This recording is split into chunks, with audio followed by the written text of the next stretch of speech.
Hey everyone, today I'll be doing a review of Agony, the video game that was just released early in 2018.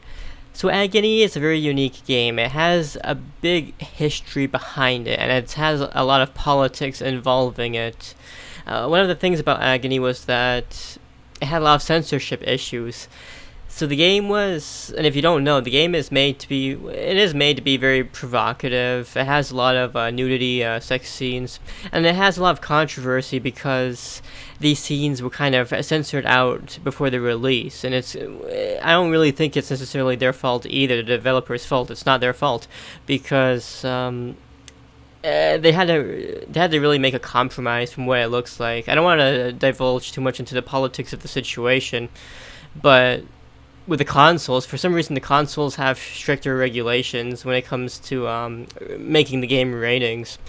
I feel like, you have to get like, if you want to have a game on the PlayStation, you kind of do need to get Sony support. If you want to make a game on the Xbox One, you have to kind of get Microsoft support, if you know what I mean. Otherwise, they can just take a look at your game and say, we don't want to have your game on our console, that kind of situation. But they also ran the risk of getting an adult-only rating, which would it wouldn't allow the game to be sold. I'm not familiar with the other European rating system and all that. I don't think it's really their fault, though. The thing is, there's been a lot of conflicting reports all over the place. They say that, and well, if you're playing on the PC version, it's definitely possible that you can get, if it's not released by the developers themselves, someone else will probably make a uncensoring patch so that you can see the uncensored scenes. But the thing is that I feel sad about is that it is meant to be a very provocative kind of game. It's meant to be very, it has a lot of things that it wants to evoke. But the thing is, it's not like, I don't think it's the same thing as like, Grand Theft Auto, like, sex scenes in Grand Theft Auto. I think that this game is supposed to be kind of like that, the atmosphere of the game, the settings. The game takes place in hell. The game doesn't have too much of a storyline, but you can kind of summarize it with a basic premise, and that is, you're a guy, and you have to kind of escape, you have to journey through and possibly escape hell. And it's meant to have like, it's like an interpretation of the Bible. So it's kind of like the images of hell as described by the Bible. It's not really like someone else's rendition of it. No, it is clearly trying to use that as reference. Have you ever heard the word biblical? Sorry, I mispronounced that. Biblical being used as an adjective, like, that's so biblical, and usually it's used as an insult to say, maybe, something is really horrifying. You would say biblical. I'm pretty sure I heard that in The Simpsons a long time ago. But yeah, like, this game is kind of like, if you compare the atmosphere of this game to some game like Dante's Inferno, which came out back in, I think, 2012. It's trying to use that depiction of hell. It's not like someone else is just making something up. No. It's trying to use a reference material loosely, but it is still trying to use some kind of reference, and the game does make many quotes to actual passages in the Bible. So, like, the game has a certain aesthetic. It's not like I don't think that it's so bad that it's trying to be so provocative. A lot of people are making fun of the game, saying, look at it, it's trying to be too over the top. But if you asked me, let's look at a game like Hatred. I think that was released back in 2016. I feel like Hatred was actually over the top because it's just like, look at this evil guy, he just wants to kill everyone, ha ha ha. I think that was over the top. But this game actually tries to be like, a video game version of like these biblical stories, these kind of depictions as presented, in those literatures. I don't really think that it's being needlessly provocative. I think it has very good reasons for being provocative. And I think that, it is trying to go for that kind of atmosphere, go for that kind of environment. The game has been censored, but I don't think it's so bad. I don't think that... I can't speak for the console users because I'm playing it on the PC, so I can probably download the patches and stuff afterwards. But I don't think that... I think that it's a reasonable compromise if you had to ask me. But I don't like this game. I don't like Agony, this video game. And it's not because of the atmosphere. It's not because of the story. It has good lore, a good story, good characters. It is a little bit provocative. I don't think it is blatantly or needlessly provocative. No, I think it has the right balance, and I think I know what it's trying to go for. And I kind of agree with it. I like what they're trying to show, and it actually does have kind of good puzzles. But otherwise, thing is, a lot of the gameplay elements and some of the game design choices, they're not really what I agree with. This game markets itself as survival horror, but it's not really the survival horror like Silent Hill or Resident Evil. It's not like those old school, the old school games in those genres. It's not like that at all. To be honest, it kind of does, and I don't like to freely use this term, but it's kind of like a walking simulator. So if you played, I think it was Outlast. I think that came out a year or two ago. Outlast is kind of like how this game is, except this game is worse. Outlast was a nice game where it's kind of, it does tackle, I'm not going to spoil that game, but it does tackle some heavy issues, and the gameplay is similar. You have to walk around, solve puzzles, run away from monsters, or find ways to defeat them using tools in the environment, and Outlast was actually a pretty fun game. It was a little bit short, and sometimes it got a little bit repetitive, but it actually did have a coherent story when you put all the pieces together. Outlast and Outlast 2, sorry, I think I was referring to Outlast 2 as the game that came out a couple of years ago, and I think Outlast came out a couple of years before that game came out. But Agony, I'll tell you why I don't like the game. So, like, it is kind of like a walking simulator. I don't hate that. There's lots of collectibles and stuff that you can find in the environment. My problem is that, the gameplay, it does seem to be kind of hard. I've seen it being described as a game that tries to be stealth without proper stealth mechanics.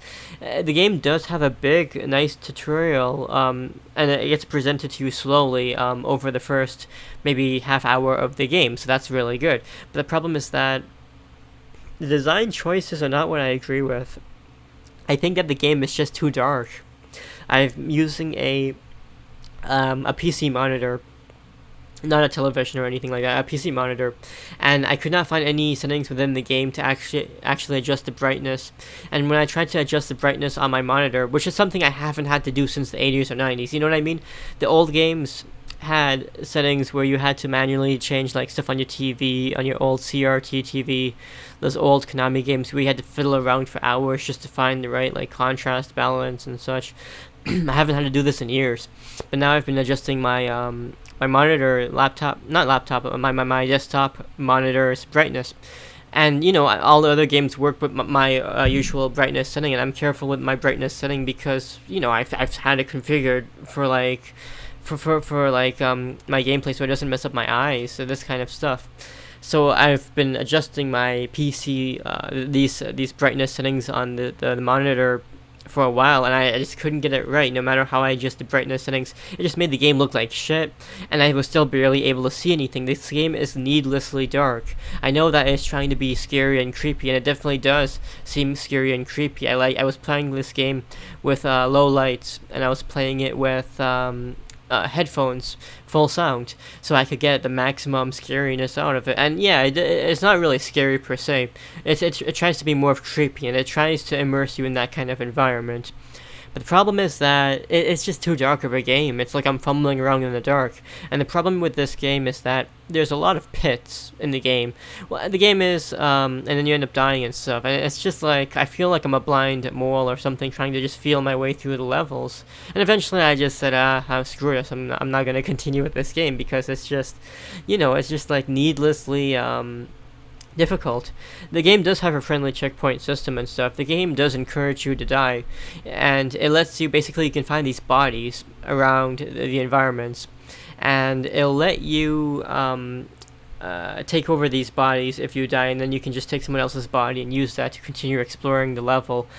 So it is pretty forgiving when you think about it that way. It is forgiving because it lets you like have pretty much infinite continues. If you do select a harder difficulty, I think that it ends up becoming limited continues, but I chose one of the easier settings to play on initially.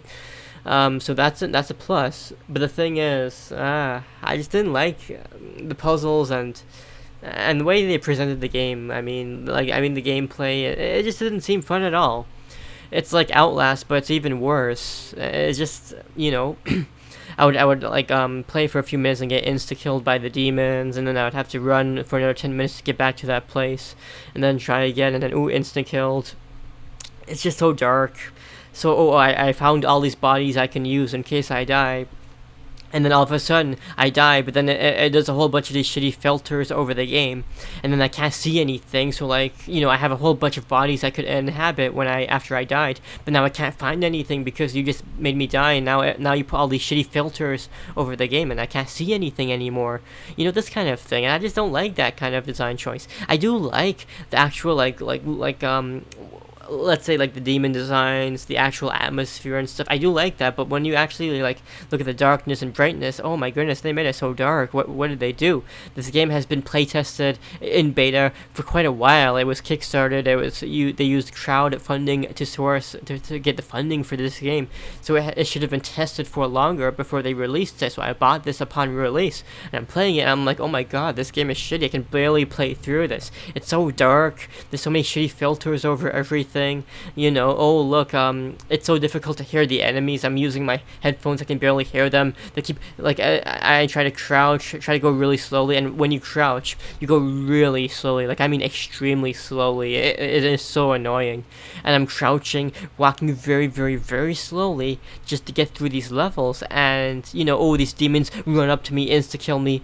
I try to hide for as long as possible, wait till the demon is as much out of sight as possible before I proceed, and then boom, insta killed again.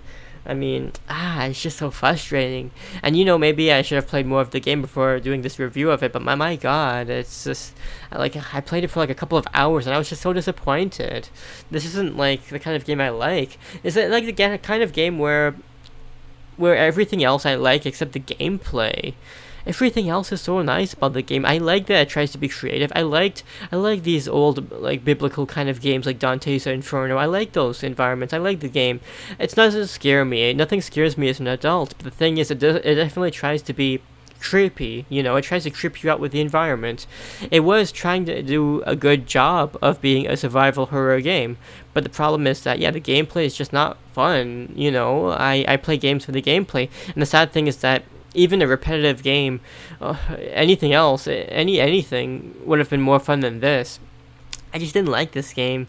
I was able to get through the first couple of settings, the first few levels easily through, but then afterwards when I started running into all of these demons and stuff, it became difficult. Later on in the game you can actually unlock the ability to get more skills for your character, so that means that eventually you could become overpowered and even take controls of demons, and then I guess after a certain point it probably becomes impossible to lose.